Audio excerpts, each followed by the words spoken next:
Une 6, 1944. 5 hours AM. Crisbeck Battery, Normandy coast. The field glasses shook a little as Lieutenant Walter Olmsen scanned the skyline, burning a picture into his mind that would trouble him for the rest of his days. Through the dim morning light, he saw something that went against every promise from the High Command. The English Channel, that defensive barrier that had protected the Third Reich's western side, had changed into a highway of steel. It was a huge fleet of ships stretching from one end of the sea to the other, their dark shapes blending into one long line of coming disaster. You're watching the valor unveiled, where the hardest orders forge the greatest courage. Before we dive in, tell us in the comments where you're tuning in from. And if stories of heroes appearing in the darkest hour thrill you, then hit subscribe, because we're just getting started.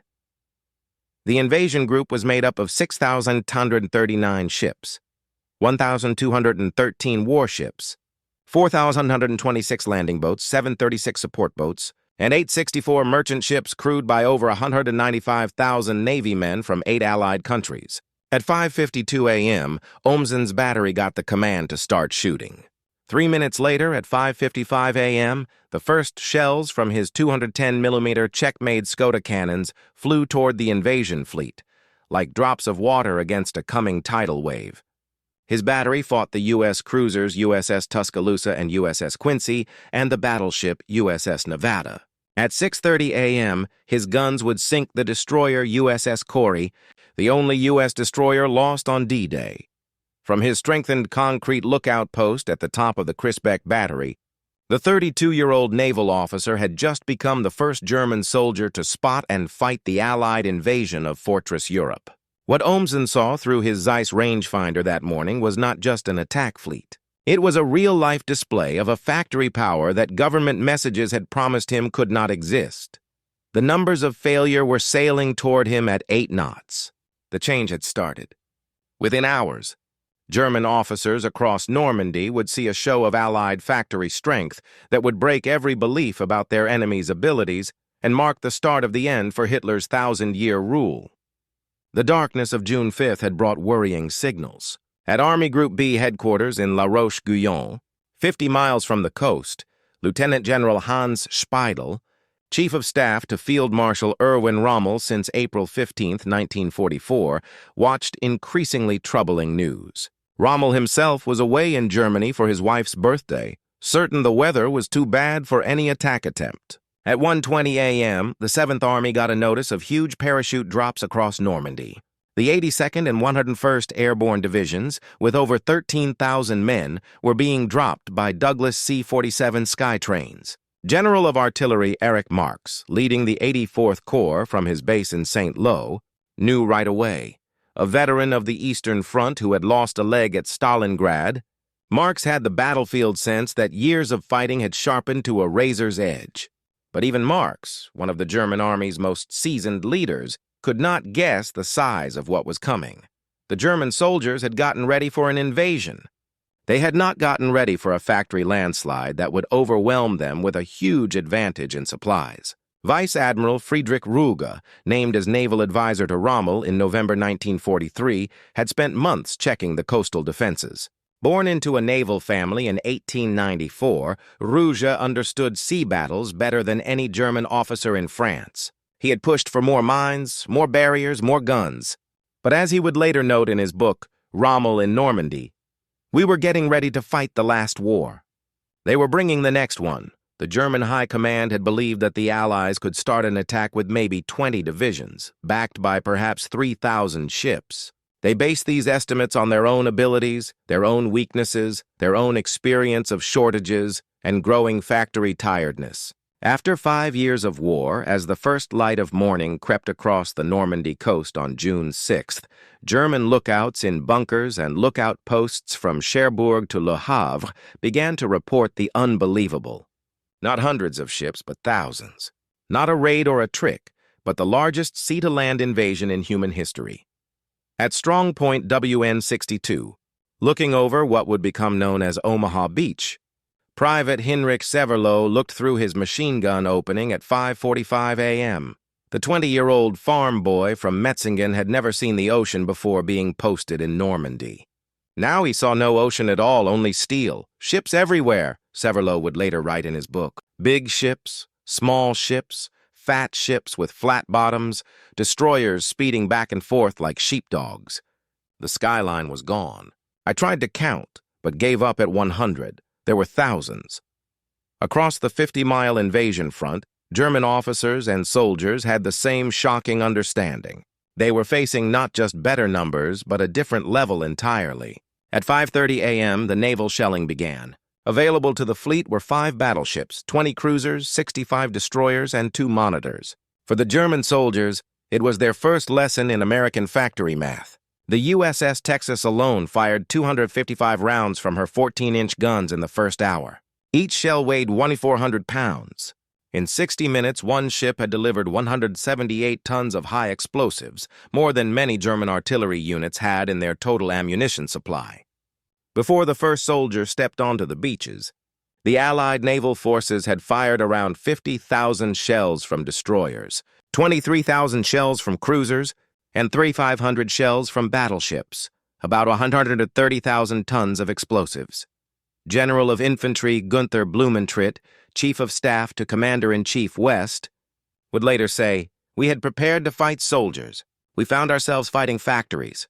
At 6 a.m., as naval shells continued to smash the Atlantic Wall, German soldiers saw the second show of Allied factory advantage, the sky filled with aircraft, not dozens or hundreds, but thousands.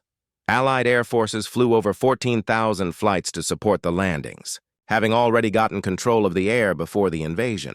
The Luftwaffe had about 300 working aircraft in all of France. On D-Day, they carried out 319 flights. The Allies flew 14,674. For every German plane in the air, there were 46 Allied aircraft. The numbers were not just bad. They were ridiculous. Major Josef Pips Priller, leading Jagdgeschwader 26, made the only Luftwaffe attack on the invasion beaches that morning. With just his wingman, Heinz Wodarczyk, he strafed Sword Beach once before running from dozens of Allied fighters. This famous event, recorded in many history books, showed the complete powerlessness of German air power. Despite the massive attack aimed at them, German soldiers at certain spots at first thought they might hold. At Omaha Beach, the 352nd Infantry Division held strong defensive spots on cliffs looking over the beach. Machine guns and concrete bunkers created crossing lines of fire. The first waves of American infantry from the 1st and 29th Divisions walked into a slaughter. From the moment the Americans hit the beach at 6:30 a.m., machine gun fire exploded from the strongpoints. Heinrich Severlo, using an MG-42 machine gun at Widerstands Nest 62, fired over 12,000 rounds that morning, a recorded fact from his own account. He watched American soldiers fall by the dozens, by the hundreds. Bodies floated in the water. The beach turned red with blood. For a short time, it seemed the Atlantic Wall might hold. Then the destroyers came. At about 8 a.m., with the situation on Omaha Beach desperate and General Omar Bradley thinking about pulling out, something new happened. American destroyers, disregarding the danger of running aground or hitting mines, moved in close to within 1,000 yards of the beach, very close range for naval guns. The USS McCook, USS Carmack, USS Doyle, and USS Frankfurt turned their 5-inch guns on single German strongpoints. At such a range, they couldn't miss. This action, well recorded in naval files, proved to be key in breaking the German defense at Omaha. This was the moment German officers started to understand the true meaning of American factory strength. It wasn't just the number of ships. It was the readiness to risk them, to use them as disposable tools. The destroyer USS Corey was lost, but right away others took its place. Ships were not valuable, one-of-a-kind assets as they were for the German Navy. They were tools, and America had thousands more. As the morning continued, German lookouts saw something that was beyond their belief about sea-to-land attacks. The landing boats kept coming, wave after wave, hour after hour. A never-ending moving line of men and materials flowing from sea to land. The variety of special boats stunned German observers. Landing craft, tank, LCTs, unloaded 30-ton Sherman tanks right onto the beaches. Landing ship, tanks, LSTs, huge ships 328 feet long, grounded themselves and opened their front doors to unload whole tank companies. DUKW amphibious trucks swam ashore, drove up the beach, and brought supplies right to the fighting units. By nightfall, the Allies had landed about 156,000 troops, 132,715 by sea and 23,400 by air. This force outnumbered the entire German 7th Army defending Normandy. In the first 24 hours, the recorded Allied achievement included 156,000 men, 20,000 vehicles, 1,700 tanks, and 15,000 tons of supplies. The German 7th Army, defending the whole Normandy area, had fewer than 500 working tanks. The Allies landed 3 times that many on the first day. The German answer to the invasion showed not just a lack of materials, but a total collapse in the face of the enemy's huge power. The famous Panzer divisions, which had taken France in 6 weeks in 1940, found themselves stuck because of Allied air control and naval gunfire. The 21st Panzer Division, the only armored unit close enough to step in on D-Day, started its return attack at 4 p.m. The division took 3 full hours to move the 10 miles from Ranville to and through Caen. What should have been a powerful tank push became a sad parade of burning vehicles. When the remaining panzers finally fought British forces near Sword Beach, they met naval gunfire guided by forward observers. HMS Warspite, watching from 15 miles offshore, fired 15-inch shells that could go through any tank ever made. SS Standartenführer Kurt Meyer, leading the 25th SS Panzergrenadier Regiment, would later write in his memoirs, "The enemy's material advantage was so great that our own strength was swept away like a wave breaking on a rock." On June 7th, D-Day +1, German scouting planes brought back photos that senior officers at first refused to believe. The Allies were building harbors, not taking ports, but building them from scratch in the open sea. The Mulberry harbors showed factory power on a scale that was hard to understand. Built beforehand in Britain, these man-made ports were made of 600,000 tons of concrete, 33 piers, 10 miles of floating roads, and 93 ships sunk on purpose as wave blockers. Within 2 weeks, the Mulberry harbors were moving 9,000 tons of supplies daily, more than many French ports. The Germans had spent 4 years building the Atlantic Wall to protect the ports. The Allies had simply removed the need for ports. Throughout June 1944, German leaders slowly understood the total nature of their intelligence failure. The complex trick of Operation Fortitude had convinced German intelligence that the Normandy landings were a fake. The real invasion would come at Pas-de-Calais, led by Patton's fake 1st United States Army Group. For important weeks, German reserve troops remained held back, waiting for an invasion that never came. General der Panzertruppe Leo Geyer von Schweppenburg, leading Panzer Group West, found out about the trick when captured papers showed Patton's real location in Normandy, leading the very real Third Army. As June turned into July, German officers' reports to higher command became more and more hopeless. General Feldmarschall Gerd von Rundstedt, Commander-in-Chief West, got a call from Field Marshal Wilhelm Keitel at OKW, asking to know why the invasion hadn't been pushed back into the sea. When Keitel asked what should be done, Rundstedt famously answered, "Make peace, you fools!" What else can you do? For this honesty, Rundstedt was immediately fired. Field Marshal Erwin Rommel met with Hitler on June 17th at Margaville, France. According to recorded accounts, Rommel showed numbers revealing the despair of the German position. Complete Allied air control, German divisions at 30% strength, and the inability to move in daylight because of naval gunfire. Hitler's answer was to order no backing down, demanding fierce fighting. Rommel left the meeting knowing Germany was finished. Within a month, he would be involved in the July 20th plan to kill Hitler and made to take his own life.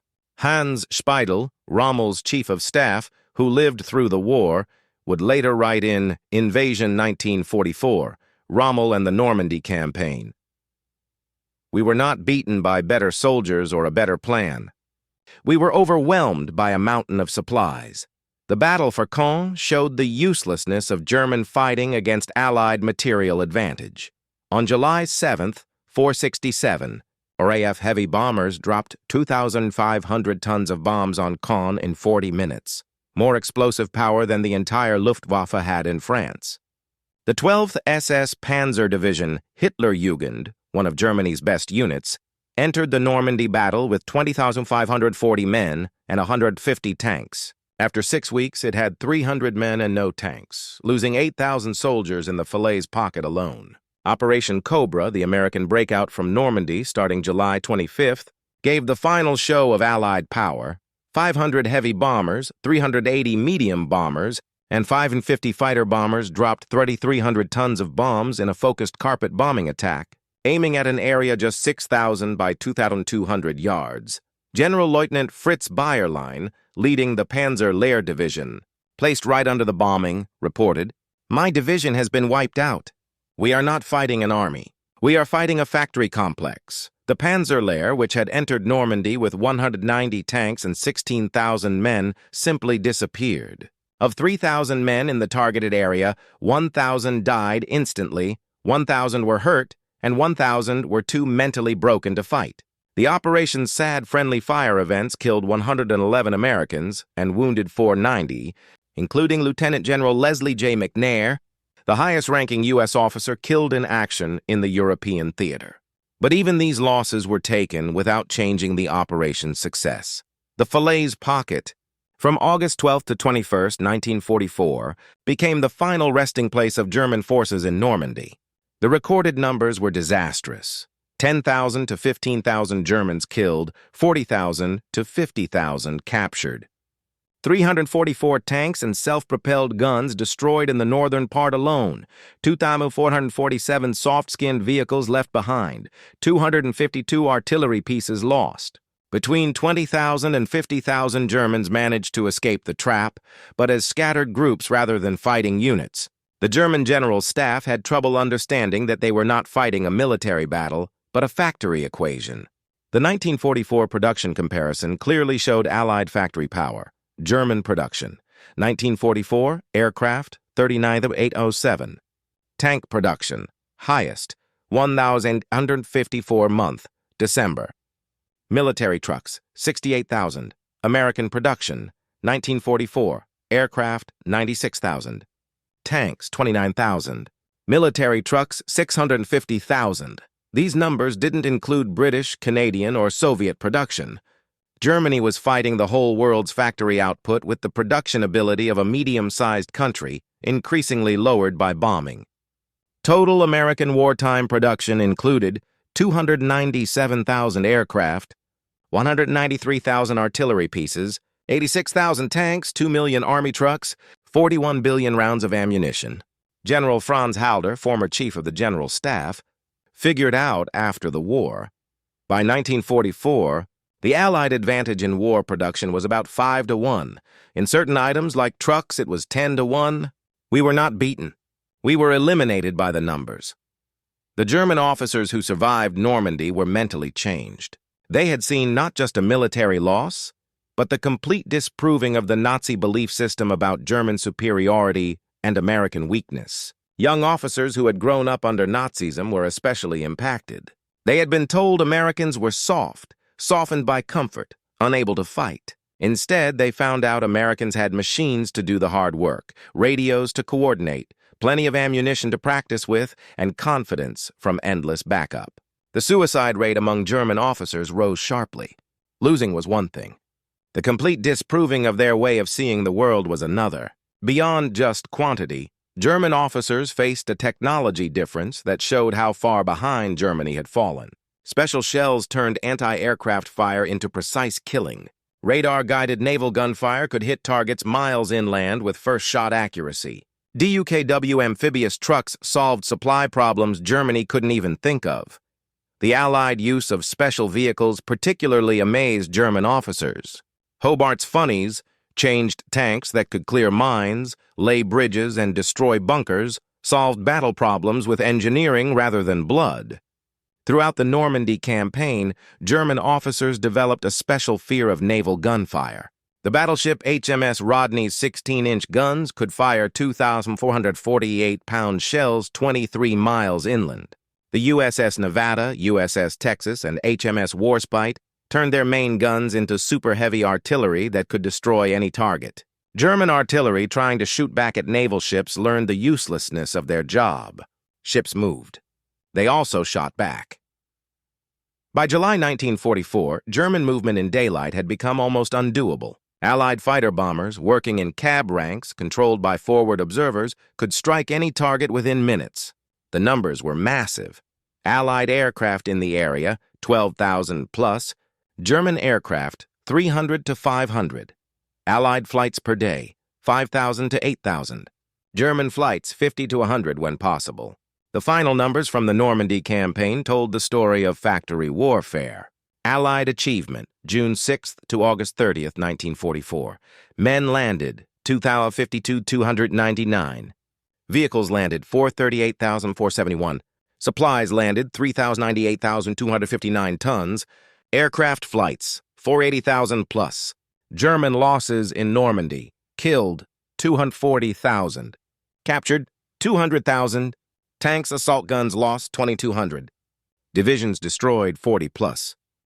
In 1954, 10 years after D-Day, surviving German officers met in Bonn for a private meeting on the Normandy campaign.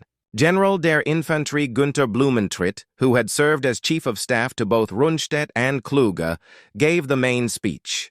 We learned in Normandy that war had changed completely. It was no longer a fight between armies, but of factory systems. We counted divisions while they counted factories. We measured courage while they measured production. The picture that troubles me still is the sight of American tractors pushing aside our destroyed tanks to clear roads for their supply trucks. The German officers who saw D-Day were forever changed. Hans Speidel became a NATO general, helping to join West Germany into the Western Alliance. Many Normandy veterans became supporters of European economic partnership, understanding that only by sharing supplies could European nations hope to match American factory power. Field Marshal Albert Kesselring, who led German forces in Italy, compared his experience with those who fought in Normandy. In Italy, we could fight the Allies on fairly equal terms. In Normandy, on open ground where they could use their full factory strength, our forces were simply erased. On June 6, 1984, the 40th anniversary of D-Day, Walter Ohmsen returned to Crisbeck Battery as a special visitor. The former first lieutenant, now 73, stood at the same lookout post where he had first spotted the invasion fleet. Speaking to gathered veterans, both Allied and German, he thought back.